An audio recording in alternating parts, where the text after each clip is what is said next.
She's a 4th semester in Pink.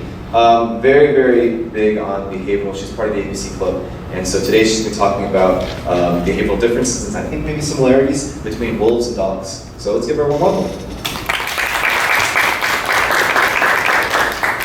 Thank you. How do we turn it on? Oh, thank you. Thank you. Okay. Hi, I'm Tori. I'm a 4th semester student. I was raised by wolves, so I lived with a wolf hybrid for 13 years, so I'm really passionate about wolf and dog behavior. Just so everyone knows, this is a dog, but the picture really didn't come out very well. So why do we care? I've noticed a lot of peers and people in the community, they base their training methods and behavioral modification methods on their dogs based off of the fact that they share a common ancestor with wolves. So I'll hear a lot of comments like, I'm going to raise my dog and I'm going to be the alpha and I'm going to alpha roll the dog and I need to be dominant. And I think to myself, well, how closely are they related and does that make a difference in how we should be training our dogs? Because while they share a common ancestor, they're not exactly the same. And I wanted to share a few of the more recent articles that I've come across that kind of talked about differences and similarities between wolves and dogs of today.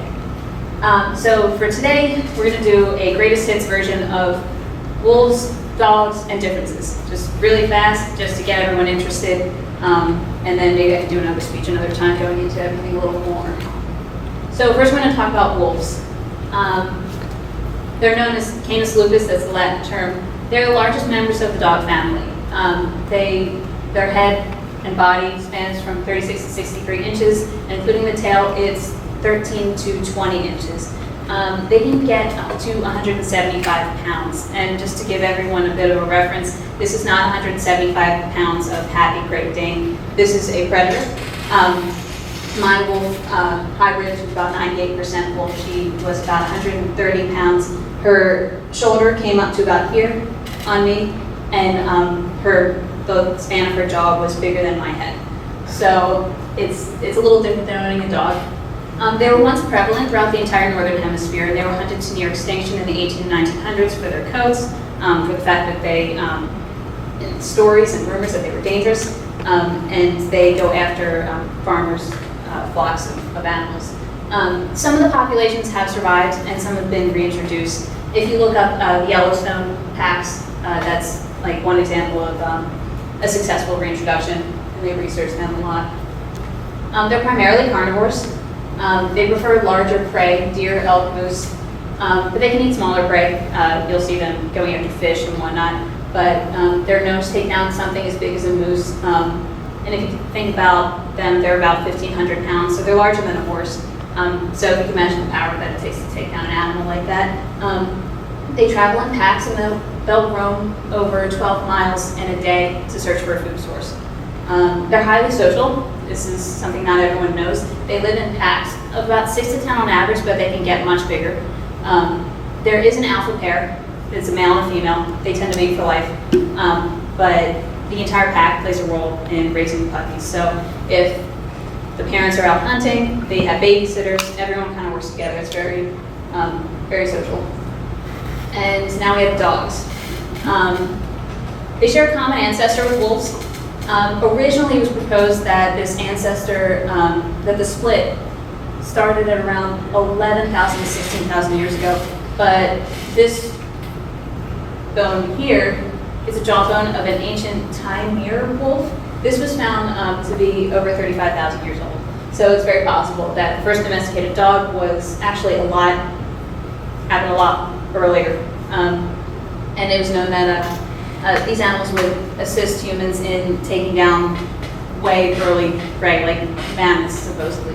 Now since then, we've developed the breeds that we know today. Originally, they were used to help humans hunt, ward off predators. It was just a very symbiotic relationship.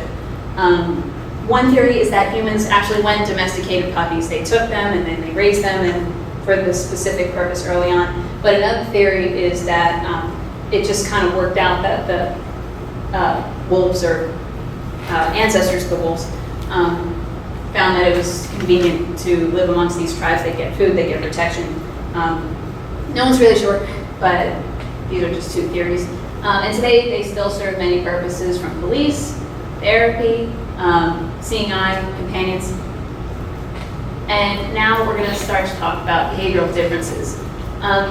In 2014, the University of Veterinary Medicine in Vienna, some researchers got together and they decided to look into how the differences come about. So they decided to raise a group of wolves and a group of dogs in a very similar manner. And what they found through observing their behavior is that the wolves tended to be very cooperative in their groups. They had very tolerant familial relationships, whereas dogs, they exhibited what they called a stricter hierarchy. This is possibly the result of human domestication, focusing on obedience. Like they would breed these dogs and they would specifically pick dogs that would listen to what they would, as opposed to just going off and you say sit, the dog kind of goes off and is like, hey, bye, no thanks. They actually chose certain dogs that really wouldn't do that. And you'll notice that in certain breeds over others, they tend to want to please you, whereas they didn't see that so much amongst the wolves. And this was evidenced by primarily during feeding time, whereas wolves, when they fed, they would often allow a lower ranking member of the pack eat with them, and it wouldn't be that big of a deal. And all displays of aggression were considered to be pretty mild. It didn't escalate into a fight just because another pack member came up and started to eat from the carcass. Whereas with dogs, they were much less likely to allow a submissive member of the pack to eat with them. They had to wait. And they were more likely to guard the food, and you'll see that sometimes in home situations now. It's called resource guarding, where there's a resource, something that they value, and they're not letting anyone else get to it. And sometimes it can become a problem. And just as a bit of a visual, here are the wolves eating versus a couple of dogs. If you notice here, you see multiple wolves eating together, and this one here, he's not too worried about these two over here. He seems to be worried about, like, there's another animal off to the side. But if you think about it, it looks like terribly aggressive. It's really not. He's guarding his own food. He's looking at the other one, but he's not facing him. He's not really looking like he's going to go after him. He's just like, leave me alone with my food. But if that other wolf came up in a submissive way, or respectful way, or maybe came up on the other side, he'd probably still let him eat. Whereas if you look at these dogs here, it's two of them, and here's the food. Sorry, it's so light. But their hackles are up. They're facing each other. They're not thrilled.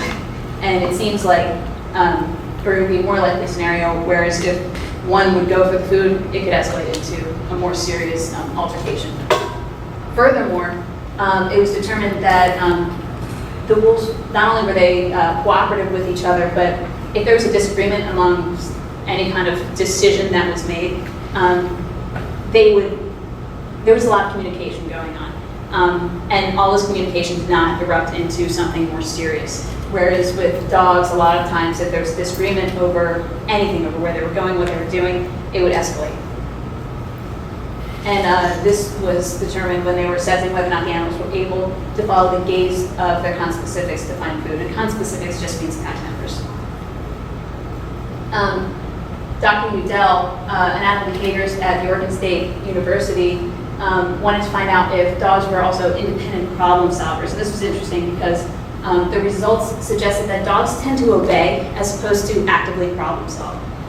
What they did is they took 20 adult dogs and they sealed like a container of sausage. They put it in front of the dogs, and they also put it in front of, I think, 10 wolves to see if they could open the container. And not one of the adult dogs, I think, none of them were really able to succeed. They just gave up. They didn't even try. Whereas 8 of the 10 wolves were able to open the container in less than 2 minutes. But what was interesting was puppies, wolf and dog puppies, could do this too. So that kind of suggests that it's something that is going on environmentally as opposed to genetically, that they grow to not really actively think, oh, how can I figure this out? It's more they want to please whatever their owner tells them to do. On the other hand, Catherine Lord at the University of Massachusetts in Amherst suggested that the different behaviors are related to the animal's earliest sensory experiences. And I found this really interesting because there's a 4-week developmental stage called the critical period of socialization. And it kind of looking into this, it can significantly change the understanding of wolf and dog development, because what happens is wolves and dogs, they start walking and exploring their world during this period without really fear of anything. And it's a period of 4 weeks of development where this happens. And as they progress through these 4 weeks, they'll actually start to leave that stage, and a lot of these stimuli will elicit a fear response. But what was interesting is that even though this period of time is like a 4-week period for both of them, wolves start this stage at about 2 weeks old, whereas dogs started at about 4 weeks old. And as most of us know, they're not really even opening their eyes until they're 2 or 3 or 4 weeks old. So wolves are starting this exploratory phase when they can't even hear or see, whereas dogs really only have to experience these things once they can hear and see. So wolves are experiencing it almost again and again in a different way. And if you look at this research, it also talks a little bit more about how this is related to wolves experiencing some fear with people. But it's interesting that they're experiencing the world in a totally different way than dogs do. And a couple of interesting things to just consider is the definition of hierarchy. The researchers in Vienna determined that the dogs have stricter hierarchy, social hierarchy. But if you think about it, with wolves, hierarchy, a social hierarchy is meant to be for the good of everybody involved. So is it really that these dogs that are exhibiting a stricter hierarchy and going after each other more often when they're upset about food, is that truly, for the best of the pack? If you look at dogs in the wild, they actually form looser hierarchy structures. They depend on each other less. They're more likely to kill each other in the wild.